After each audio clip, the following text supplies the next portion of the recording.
On June 6, 1976, The Omen was released. 30 years later, 20th Century Fox timed it up perfectly. It was so poetic, right in the middle of that horror remake boom. On June 6, 2006, 06, 06, 06, they came out with the remake of The Omen.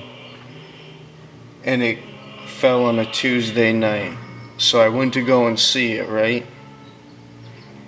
But they were only showing it in one theater, and they were closing early because it was a Tuesday night, and it was sold out. The last showing that they did was like at 9 o'clock or something.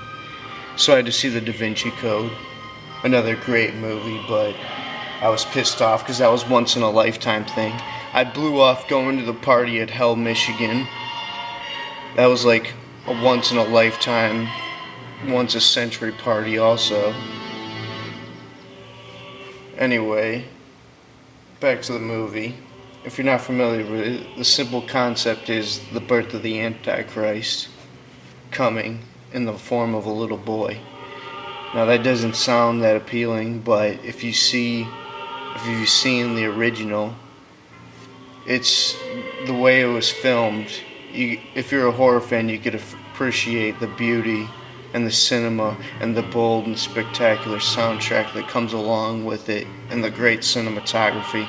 And that's a franchise, that's a movie that has so many iconic shots. Most horror movies only have like one or two iconic like symbols and shots, scenes in the movie. This one has a number of them, between the hanging, suicide, and the decapitation, and the dog. Oh man, this is just classic. Anyway, the soundtrack for this movie wasn't as amazing as the 76 version, but the cast was, I thought they got together a really good cast. Liev Schreiber, he's got really good screen presence, really good actor, coming off The Manchurian Candidate, and he was in this. He did a really great job in this. I love his performance. And Julia Stiles, she was about 25 when they filmed this. She had a nice run. Her career is really slowed down, but she's a good replacement for Leah Remake. And also, Gregory Peck was in the original The Leading Man, and Liev Schreiber's a good replacement for him. And for the photographer, this was almost like a reimagining. Like, they almost shot it scene for scene almost, and similar dialogue, similar script guidelines as the original. Kind of like how they did that with the Psycho 98 remake. But they modernized it and kind of set it more in 2006 in this, but it still felt the same. It was a perfect symmetry of 70s and 2000s horror. Two of my favorite decades. First is the 80s, then the 2000s, then the 70s. 50s and 60s is a good run with Hammer and all those Vincent Price movies and Christopher Lee movies. But anyway, so they hired that one guy. David Warner was the photographer in the original. And they also hired Mia Farrow, which is a nice touch considering she gave birth in Rosemary's Baby to that form of the son of the devil. So that was great casting. Anyway, the story of the Antichrist, he was the son of the devil. He lays out the certain plan, the plan that's been written in the stars, way beyond our comprehension of time. Obviously, we know the story of God and the fallen angels. A third of God's angels, according to the Bible, created a mutiny and went against him. And there was a big fight up in the heavens. And he threw God and all his fallen angels down to earth to prey upon our souls. He hasn't come in human form yet, or maybe he has. In this script, he has come in human form. Just how Jesus came in human form for God. And he chose the British ambassador as a one-up for his family to get in close to the president. Anyway, it doesn't even matter. There's so much evil in persons. And he uses people. All the people come to aid him because he'll possess them and whatnot. There's so many devil's minions and evil people out there. It's not even funny. But really, we're all just pawns. It doesn't matter if you're good or evil. Really, in the grand scheme of things, it's all about when the beast comes back.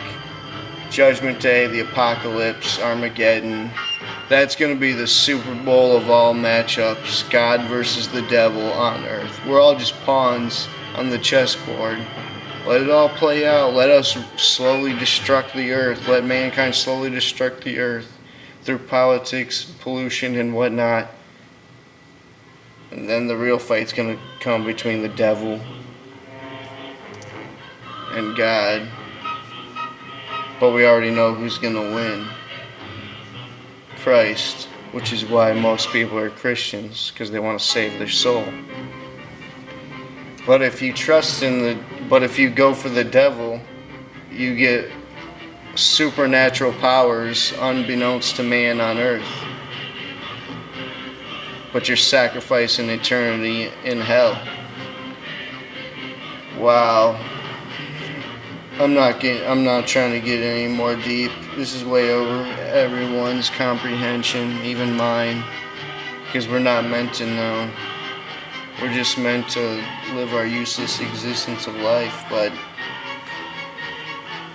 you're just supposed to accept that, really. Anyway, from the eternal sea he rises, creating armies on either side, turning man against his brother, till man exists no more.